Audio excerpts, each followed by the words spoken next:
యేసుక్రీస్తు యొక్క నామంలో ఈ ప్రాంతంలో నివాసం ఉంటున్నటువంటి ప్రజలకు, పెద్దలకు, పిల్లలకు అందరికీ కూడా రక్షకుడైన యేసుక్రీస్తు ప్రభువారి పేరిట శుభాభివందనాలు తెలియపరుస్తూ ఉన్నాం. నిజమే, ఒక శుభవార్తను తెలియపరచడానికి ఈ స్థలానికి మేము పంపబడి ఉన్నాం. ఏంటి ఆ శుభవార్త అంటే, ఈ రోజు భూమి మీద జీవిస్తున్నటువంటి మన జీవితాలలో ఆరోగ్యాలు లేవు, అనుకున్నటువంటి జీవితాలు లేవు. ఆర్థిక పరమైన ఇబ్బందులు, అప్పుల సమస్యలు, అనారోగ్యాలు, అవమానాలు, నిందలు, కష్టాలు, బాధలు, నష్టాలతో నలిగిపోతున్నాము మానవ జాతిలో. మానవ జీవితానికి అంత ఇదే పరిస్థితి. ఇంకేం శుభవార్త ఉందండి అని మనం అనుకుంటాం. నిజమే, ఒక శుభవార్త ఉన్నది. ఏంటి అంటే, మన స్థితి మార్చేవాడు ఒకడు ఉన్నాడు. మన బ్రతుకులను బాగు చేసేటువంటి ఆయన ఒకడు ఉన్నారు. ఎలా బాగు చేస్తాడు? అప్పులన్నీ తీరుస్తాడా?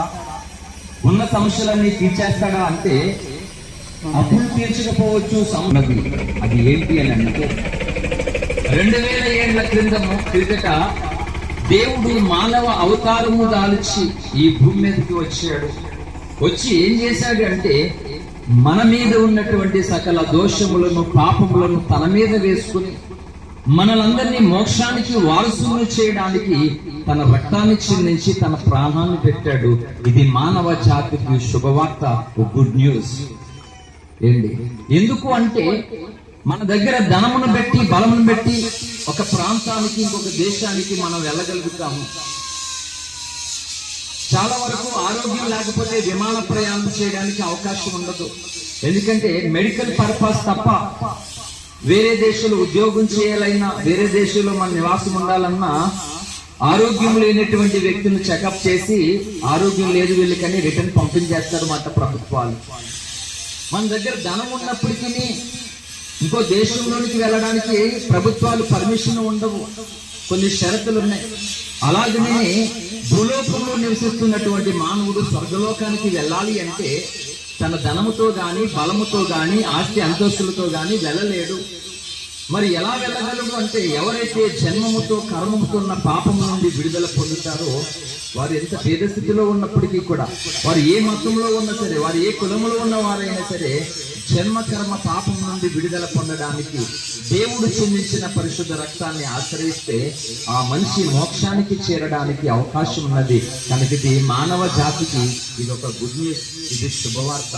కాబట్టి ప్రభునందు ప్రియమైనటువంటి సహోదరి సహోదరులారా, ఈ రోజు భూమి మీద డబ్బు లేనందువలన ఎన్నో విషయాల్లో మనం వెనకబడుతూ ఉన్నాం. ఎన్నో చేయాలనుకున్నాం, డబ్బు లేనందువలన చదువులు మధ్యలో ఆగిపోయినాయి. సరే అనుకున్నటువంటి స్థితిగతులు మనకి లేకుండా ఎన్నో కష్టాలు, బాధలు పడుతున్నాం. అయినప్పటికీ కూడా, అటువంటి స్థితిలో ఉన్నప్పటికీ కూడా మానవుడు మోక్షానికి వెళ్ళేటువంటి అవకాశము మరి యేసుక్రీస్తు ప్రభువారి ద్వారా మనకు కలుగుతుందంటే, ఎందుకంటే శుభవర్తమానం ఏం కావాలి? అయినా మానవ జీవితంలో ఎంతకాలం మనం బ్రతుకుతాం? బాల్యం గడిచేసరికి 20 ఏళ్ళు అయిపోతుంది.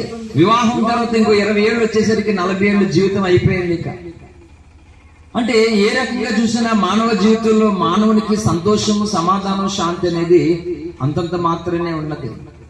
కానీ అటువంటి స్థితిలో ఉన్న మానవునికి మోక్షానికి వెళ్ళేటువంటి అవకాశం ఉన్నదంటే మరి నిజంగా ఇది శుభవార్తే కదా.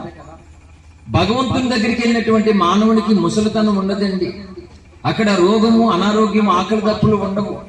యుగయుగాలు మానవుడు ఆ భగవంతునితో నిత్యరాజ్యంలో కోటాను కోట్ల సంవత్సరాలు ఉంటాడు. కనుక ఈ భూలోకంలో మన వయసు పరిమితం ఉన్నది, కానీ స్వర్గలోకంలో మానవుని వయసు అపరిమితమైనది.